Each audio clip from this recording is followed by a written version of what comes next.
करमवीर जी, राधा चंडीगढ़। वल्लभ श्री हरिवंश। श्री हरिवंश महाराज जी। महाराज जी, शरणागति या गुरु दीक्षा के बाद शिष्य का नया जन्म हो जाता है, तो हमारे द्वारा शरणागति गुरु दीक्षा से पहले अज्ञानतावश किए गए पाप कर्म, बुरे कर्म क्या खत्म हो जाते हैं या फिर उनको भोगना पड़ता है? वो तब खत्म हो जाते हैं जब आगे ना होने पाए। अब लो नशानी अब ना नशई हो।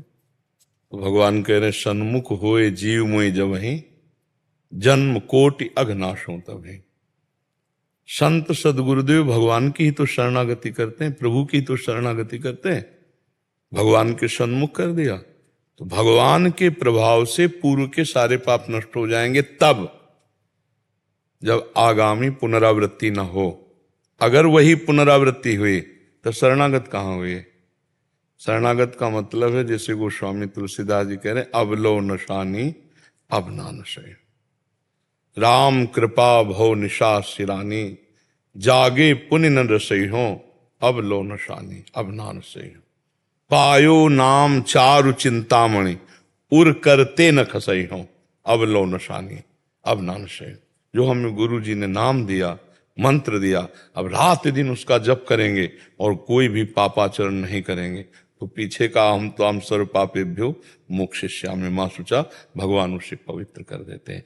इसी जन्म के नहीं, अनेक जन्मों के जो संचित कर्म है उनका भी नाश हो जाता है। और क्रियमाण जो अब हमसे हो रहा है बहुत संभल संभल के करें, कोई पापाचरण न हो, डरता रहे कोई हमसे धर्म विरुद्ध आचरण न हो जाए। बड़ा मंगलमय जीवन हो जाता है भगवान की शरण में जब हम हृदय से शरण होते हैं। बाहरी बनावट तो दंभ पाखंड नाटक है, उसकी कोई चर्चा नहीं है। चर्चा तो सत्य की है कि जब हम सत्य में जुड़ते हैं तो हमारा परिवर्तन होना चाहिए, हम में कुछ ये होना चाहिए, अलगाव होना चाहिए ना। कंठी तिलक बांधे हैं, वही खा रहे हैं, वही पी रहे हैं, वही आचरण कर रहे हैं, तो फिर फायदा क्या होगा? संसार के सांसारिक पापी पुरुष से और शरणागत से अंतराय होना चाहिए। उसका बोलना, उसका बैठना, उसका देखना, उसका सुनना, उसका चलना शास्त्र सम्मत भागवतिक होगा और वो मनमानी होगा, वो दुर्गति को प्राप्त होगा, सदगति को प्राप्त होगा। तो इसलिए बहुत सावधानी से अब लो नशानी अब ना नशई हो तो पूर्व के पाप अहम तो हम सर्व पापेभ्यो मोक्षयिष्यामि मां शुचा, सब पापों से तुम्हें मैं बचा। और उन्हीं का बल है। अगर वो न क्षमा करें, हम भोगना शुरू कर दें तो भोगते चले जाएं, कई जन्म भोगते रहें फिर भी नहीं पार पाएंगे। क्षमा ही हमारा उपचार है। तो भगवान हमें क्षमा कर दें, हम उनकी शरण में उनका नाम जप करते हैं।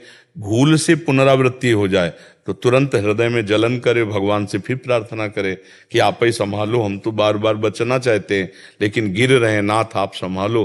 भगवान से एकांत में प्रार्थना करना चाहिए। वो सर्वंतर्यामी सर्वज्ञ सर्वत्र विराजमान प्रभु प्रार्थना सुन लेंगे तो हमको काम क्रोध आदि दोषों से बचा लेंगे। अपनी सामर्थ्य कितनी है, थोड़ा दींग हाका मुंह भरा गिर गए नहीं। हाँ, तो इसलिए भगवत शरणागति, भगवान का आश्रय, यही सबसे बड़ा बल है। और वही सब बात बना देंगे, पक्का बनाना ना होता तो घसीटे काहे को। देखो, किसी आदमी ने जब निमंत्रण दिया और बैठाला और पत्तल डाल दिया, थोड़ा विलंब हो रहा है तो ऐसा मत सोचो कि केवल पत्तल ही पड़ा रहेगा, हलवा पूड़ी भी आएगी।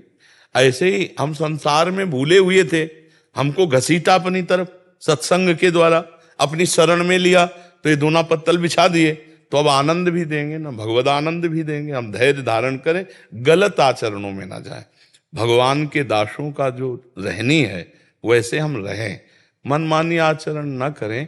तो जहां साधक मनमानी आचरण करता है भ्रष्ट हो जाता है। भगवान से विमुख पहले भी था, सम्मुख होने की हवा आई कृपा की, फिर विमुख हो गया। अगर हम विमुख होने का आचरण न करें तो भगवान हमको कभी त्याग नहीं सकते। भगवान का स्वभाव नहीं, एक बार जिसे स्वीकार कर लिया